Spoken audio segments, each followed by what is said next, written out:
E aí, pessoal, cumprimento a todos com a paz do Senhor, que é o Sérgio Henrique novamente. Estarei dando sequência no resumo da revista. Semana passada foi a lição de número 1, que trouxe o título Autoridade da Bíblia, e que ela falava sobre a origem da Bíblia, a revelação divina, as suas evidências de autenticidade e a sua mensagem da Bíblia. E já na lição de hoje, que é a lição de número 2, estarei passando um breve resumo juntamente com os slides.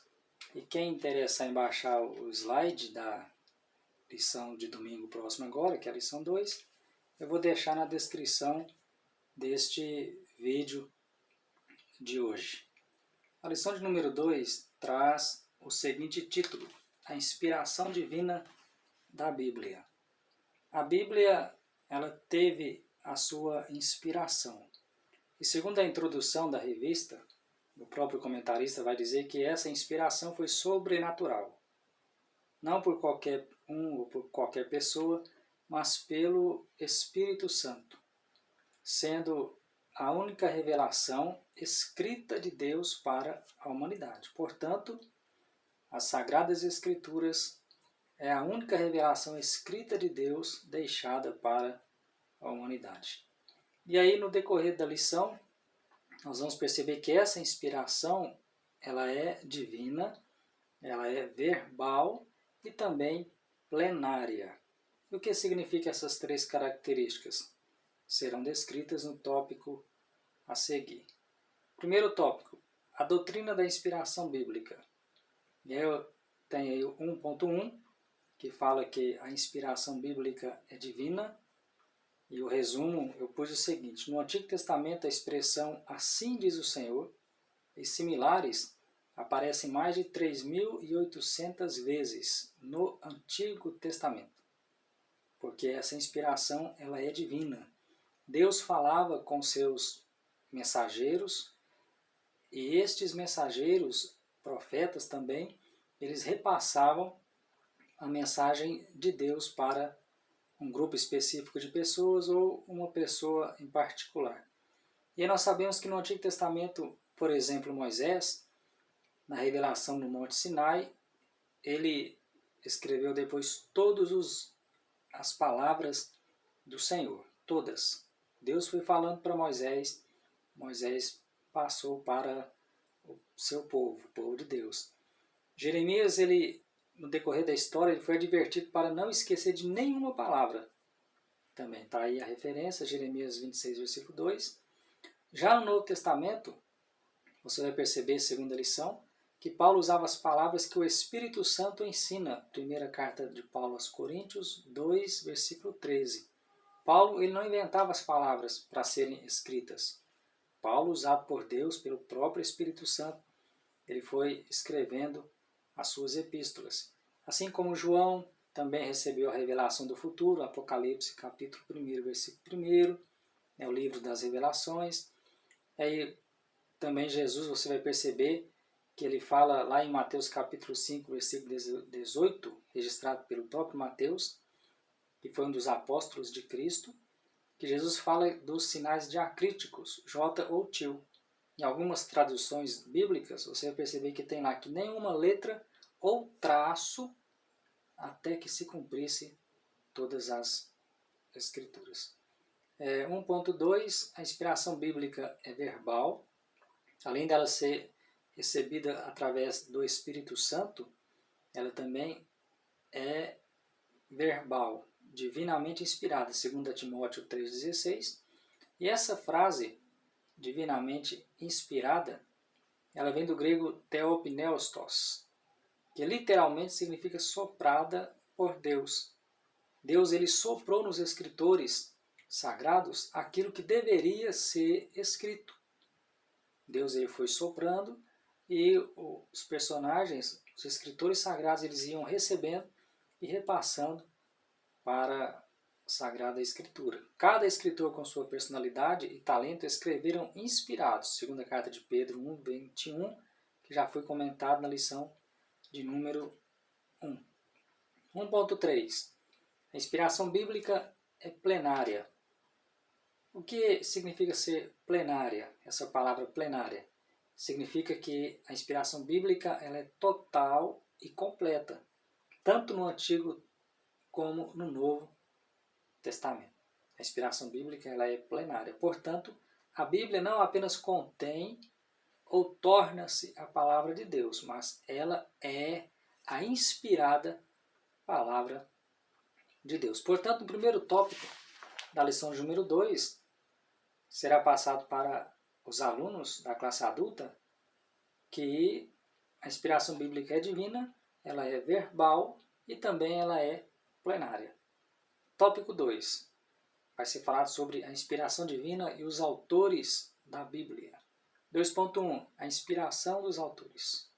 Eu ressaltei, segunda lição, que Deus manteve a liberdade dos escritores, conforme a capacidade de cada um, respeitando o gênero literário, gramática, vocabulários e outros. Portanto, Deus ele usou dezenas de escritores, em torno de 40, cada um na sua época, na sua maneira. Uma coisa que é interessante ressaltar é que Deus usa aquele que tem um profundo conhecimento teológico, mas ele usa também aquele que por alguma razão não conseguiu se aprofundar teologicamente, né, fazendo vários cursos, pós-graduações, mestrado, doutorado. Deus ele respeita a capacidade de cada um. Deus usa aquele que sabe falar super bem, que tem uma perfeita oratória, mas também Deus sabe usar aquele que é humilde e simples na questão literária de conhecimento. O Espírito Santo também inspirou cada uma das palavras que expressam com exatidão a mensagem divina. Primeira carta de Paulo aos Coríntios 2, 10 e 11. 2.2. As limitações dos autores, ou as limitações dos autores. Eram pessoas como nós, inclinadas às mesmas paixões e falhas. Tiago 5,17. Uma coisa que é muito importante a gente entender, na nossa época, de repente você tem um amor muito grande, profundo, em ensinar a palavra, em pregar a palavra, em evangelizar. Não se esqueça disso. As pessoas que foram usadas por Deus no Antigo e no Novo Testamento não eram pessoas perfeitas, com exceção de Jesus Cristo. As demais, todas tinham as suas limitações, tiveram as suas falhas, e várias delas se arrependeram e continuaram agradando ao Senhor. Por exemplo, Moisés, que escreveu o Pentateuco, não entrou na Terra Prometida, porque ele pecou. Davi, segundo o coração de Deus, muito conhecido, ele também errou. Quantos erros Davi não cometeu? Mas lá você vai perceber que Davi ele foi se arrependendo, sendo corrigido por Deus, e ele chegou novamente a entender que foi errado o que ele cometeu, ou os atos errados que ele cometeu. Salomão, que escreve Cantares, né, o seu livro Cantares de Salomão, o Cântico dos Cânticos, e também inúmeros provérbios. Salomão não foi perfeito. Quantas mulheres Salomão teve? E mesmo com essas dificuldades de cada escritor, você vai entender que a Bíblia ela não perde a sua autenticidade. Ela não perde a sua inspiração por causa de erros que os seus escritores cometeram na sua vida pessoal e particular. Você vai perceber que tem um texto que vai dizer que Senhor, não pregamos em teu nome, não profetizamos em teu nome.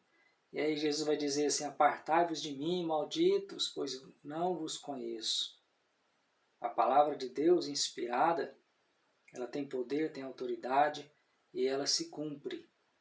Mesmo que aquele que proferiu a palavra, que foi de Deus ou que é de Deus, ele venha se afastar, venha se desviar, venha abandonar a fé, mas aquilo que foi falado, inspirado por Deus, vai acontecer, vai se cumprir. Pedro negou Cristo, por exemplo. Tem carta de Pedro no Novo Testamento. E Jesus abandonou Pedro? Não. Pedro, ele chorou, ele continuou fazendo a obra de Deus depois, escreveu carta, e foi apóstolo de Cristo. Não significa que aquele que é chamado por Deus, ele vai ser 100% perfeito. Mas basta reconhecer a sua dependência da graça de Deus. 2.3.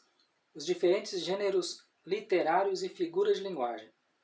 Você analisar do Antigo ao Novo Testamento, de Gênesis a Apocalipse, você vai perceber que tem vários gêneros e figuras também de linguagem, como por exemplo, gêneros literários, narrativa, os livros de 1º e 2º Samuel, poesia, tem lá os Salmos, tem Provérbios também, que é um gênero literário, tem também a figura de linguagem, que é parábolas, enigmas, alegorias, hipérboles, metáforas e símiles, vocabulário simples ou robuscado. Nenhum grau de formação invalida a inspiração da palavra. É importante sim estudar a palavra, se tem condições faça curso, mas não se esqueça jamais que Deus usa quem Ele quer, da maneira que Ele quer, quando Ele quer, na hora que Ele quer. Deus usa. Deus usa cada um. Usa o humilde, usa o simples, usa o letrado. O interessante é que a igreja é um corpo, formado por vários membros. Deus vai usar o menor, como também vai usar o maior, para que a vontade de Deus se concretize segundo o seu querer, segundo aquilo que Deus tem determinado. 2.4. A linguagem do senso comum. Na descrição até mesmo de fenômenos científicos, os escritores usaram a fraseologia comum e popular, buscando alcançar a compreensão de todos. Primeira carta de Paulo aos Coríntios, 14, 9 ao 11. Você vai entender como, por exemplo, até Jesus, tem outros exemplos na lição, não vou citar porque aqui é um resumo, um slide, mas, por exemplo, Jesus usava parábolas, acontecimentos rotineiros dos judeus na época e também dos demais ouvintes, para que eles viessem a entender a realidade do reino de Deus. Portanto, quando nós estivermos em um grupo de pessoas mais letradas, que possamos usar um linguajar mais filtrado, um linguajar melhor. Porém, se estivermos com um grupo mais humilde, mais simples, que talvez não tenha uma escolaridade, um conhecimento aprofundado, nós possamos usar uma linguagem que eles possam entender. Se eu vou ministrar uma aula de aproximadamente 50 minutos, e eu ficar falando muito bonito, enfeitando demais, vai ter senhores ou senhoras na classe que não vai entender o meu vocabulário. Assim como um universitário vai ter facilidade de entender. Mas se eu falar também muito errado, né, ter preguiça de leitura, preguiça de pronunciar as palavras claramente, vão ter outras pessoas que vão ter dificuldade também. Então nós temos que entender a classe, entender o momento, entender o local, que tipo de pessoas, como é a qualidade do grupo que a gente está ministrando, para usar um vocabulário que possa se adequar à realidade de cada um, para que no final da aula os objetivos da lição possam ser alcançados. Terceiro tópico e último, o Espírito Santo e a Bíblia. A inspiração do Antigo Testamento.